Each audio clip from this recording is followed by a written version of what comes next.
190 million pound reference, बानी PTI और बुशरा बीबी की अपीलें और सजा मुअत्तली की जल्द समाअत की दरख्वास्त मंजूर। इस्लामाबाद हाईकोर्ट के डिवीजन बेंच ने अपीलें 2 हफ्तों में मुकर्रर करने की हिदायत कर दी। अदालत ने कहा बानी पीटीआई और बुशरा बीबी की सजा मुअत्तली की दरख्वास्तें भी साथ देख लेंगे। रिजवान काजी हमारे साथ मौजूद हैं। रिजवान, समाअत का हवाल बताइएगा। इस्लामाबाद हाईकोर्ट ने बानी पीटीआई की 190 मिलियन पाउंड रेफरेंस में बानी पीटीआई और बुशरा बीबी की अपीलें और सजा मुअत्तली की जल्द समाअत की मुतफरक दरख्वास्तें मंजूर कर दी हैं और सजा के खिलाफ अपीलें जो है वो 2 हफ्तों में मुकर्रर करने की हिदायत कर दिया और ये भी कहा है कि बानी पीटीआई और बुशरा बीबी की सजा मुअत्तली की दरख्वास्तें भी साथ देख लेंगे।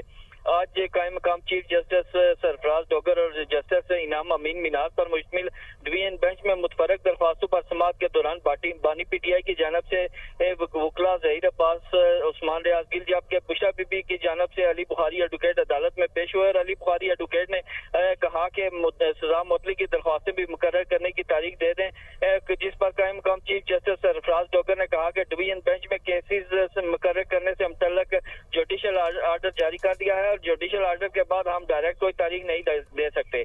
हम सजा के खिलाफ अपीलों के साथ सजा मुअत्तली की दरख्वास्तें भी देख लेंगे। अदालत ने जल्द समाअत के लिए दायर दोनों मुतफरक दरख्वास्तें मंजूर कर ली और बहुत शुक्रिया आपका।